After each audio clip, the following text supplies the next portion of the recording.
একটা ফুচকার জন্য ঝগড়া, আর সেই মামলা চলল আদালতে টানা ১২ বছর। কি বিশ্বাস হচ্ছে না? হরিয়ানার এই ঘটনাটা শুনলে কিন্তু অবাক হতেই হবে। চলুন আজ আমরা দেখব কিভাবে সামান্য একটা ফুচকা নিয়ে এমন এক অবিশ্বাস্য আইনি লড়াই শুরু হয়ে গেল। রাস্তার ধারে যে ফুচকা আমরা খাই তার দাম আর কতই বা হতে পারে, ৫ টাকা, ১০ টাকা? কিন্তু এই ঘটনাটা আমাদের একটা অন্য প্রশ্ন করতে বাধ্য করে। একটা সামান্য ঝগড়ার আসল দাম ঠিক কতটা?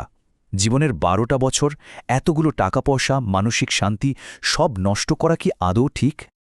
তো এই পুরো ব্যাপারটা শুরু কিন্তু হয়েছিল একটা মাত্র ফুচকাকে কেন্দ্র করে। চলুন একেবারে গল্পের শুরুতে ফেরা যাক। সালটা ছিল ২০১৩। হরিয়ানার এক ব্যস্ত রাস্তার মোড়ে শুরু হয়েছিল এই লম্বা নাটকের প্রথম পর্ব। সময়টা ছিল ২০১৩ সালের ২১শে মে। জায়গাটা হরিয়ানার মাহাম শহরের রাজীব চক। এখানে ছিলেন দুজন ব্যক্তি, একজন ক্রেতা নাম অনিল আর অন্যজন ফুচকা বিক্রেতা সুবেশ সিং। আর ঝামেলার কারণ শুনলে অবাক হবেন, ফুচকার দাম। অনেকে হয়তো ফুচকা চেনেন, তবে যারা জানেন না তাদের জন্য একটু বলে রাখি। এটা ভারতের ভীষণ জনপ্রিয় আর খুবই সস্তা একটা স্ট্রিট ফুড। আর ভাবুন তো, এই সাধারণ একটা খাবার নিয়েই এত বড় একটা আইনি লড়াই বেঁধে গিয়েছিল। তাহলে ঝগড়াটা ঠিক কী নিয়ে হয়েছিল? আসলে অনিল জানতে চেয়েছিলেন ৫ টাকায় ৪টে ফুচকা কেন, যেখানে অন্য সবাই তো ৫টা করে দিচ্ছে। হ্যাঁ, ঠিকই শুনছেন, মাত্র একটা ফুচকার ফারাক। আর সেখান থেকেই সব কিছু শুরু। এর জবাবে বিক্রেতা সুবেশ সিং যা বলেছিলেন তাতে পরিস্থিতি আরও গরম হয়ে যায়।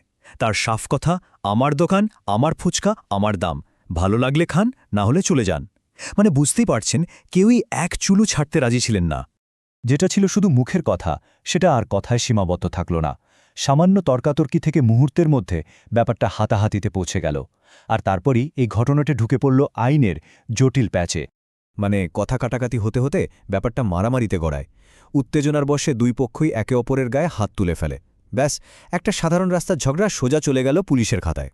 আর এখান থেকেই কিন্তু গল্পটা আরও জটিল হয়ে গেল, কারণ একটা ঘটনা থেকে মামলা হয়ে গেল দুটো। একদিকে ফুচকা বিক্রেতা অভিযোগ করলেন যে অনিল আর তার বন্ধুরা মিলে তাকে মেরেছে, আর অন্যদিকে অনিলের বাবাও পাল্টা মামলা করে দিলেন একজন পুলিশ অফিসার সহ মোট ৬ জনের বিরুদ্ধে। মানে শুরু হয়ে গেল অভিযোগ আর পাল্টা অভিযোগের খেলা। এরপর যা শুরু হলো তা এক লম্বা আর ভীষণ ক্লান্তিকর আইনি লড়াই। ভারতের বিচার ব্যবস্থার করিডোরে এই মামলাটা ঘুরপাক খেয়েছে ১ দশকেরও বেশি সময় ধরে। তো এই মামলার জার্নিটা ছিল বেশ লম্বা। ২০১৩ সালের মে মাসে তো সব শুরু হলো। এরপর প্রথমে নিচু আদালত অনিলকে দোষী বলে ৩ বছরের জেল দেয়। কিন্তু অনিল হাল ছাড়েননি। তিনি উচ্চ আদালতে আপিল করেন আর বেকসুর খালাসও পেয়ে যান।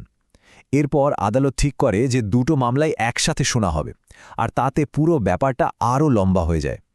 অবশেষে ভাবুন তো, ১ যুগ পরে, মানে ২০২৪ সালের মার্চ মাসে এই মামলার ফাইনাল রায় আসে। জাস্ট ভাবুন একবার, টানা ১২টা বছর, একটা মানুষের জীবনের কতগুলো দিন, কতগুলো মাস, সবটাই কেটে গেল আদালতের বারান্দায়। আর কারণ সেই একটা ফুচকার দাম নিয়ে ঝগড়া। আর এই লম্বা সময়ে দুপক্ষ মিলিয়ে মোট ১৫ জন সাক্ষী আদালতে এসে নিজেদের কথা বলেছেন। তাদের প্রত্যেকের সাক্ষ্য নেওয়া, তাদের জেরা করা, এই করতে করতেই তো বছর ঘুরে গেছে।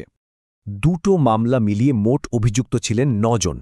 তাহলে একবার হিসেবটা দেখুন, ১২ বছর, ১৫ জন সাক্ষী, ৯ জন অভিযুক্ত।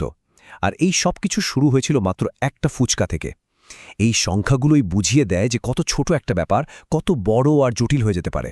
তো এই দীর্ঘ ১২ বছরের অপেক্ষার পর ফাইনালি সেই দিনটা এলো, যেদিন আদালত এই মামলার রায় শোনাল।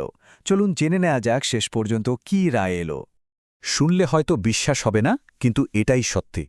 টানা ১ যুগ মামলা চলার পর আদালত দুপক্ষের মোট ৯ জন অভিযুক্তকেই বেকসুর খালাস করে দিল। এখন প্রশ্ন আসতেই পারে, তাহলে খালাস কেন করে দেওয়া হলো? আসলে মূল কারণটাই ছিল প্রমাণের অভাব। ১২টা বছর আর ১৫ জন সাক্ষীর কথা শোনার পরেও আদালত কোনো পক্ষকেই ১০০% দোষী বা নির্দোষ প্রমাণ করতে পারেনি। এত লম্বা সময়ে প্রমাণগুলোও তো স্বাভাবিকভাবেই দুর্বল হয়ে পড়েছিল। কিন্তু ভাবছেন কি এখানেই সব শেষ? না, একদমই না। শোনা যাচ্ছে অনিলের বাবা নাকি এই রায়ের বিরুদ্ধে পঞ্জাব ও হরিয়ানা হাইকোর্টে আপিল করবেন।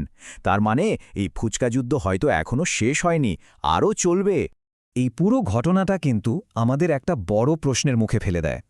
12 বছর ধরে একটা মামলা চলার পর যখন সবাই খালাস পেয়ে যায় তখন কি এটাকে সত্যি বিচার পাওয়া বলা যায়, নাকি এই দীর্ঘ আইনি প্রক্রিয়ার প্যাচেই আসল বিচারটা কোথাও হারিয়ে গেল? এই উত্তরটা হয়তো আমাদের সবাইকেই একটু ভাবতে হবে।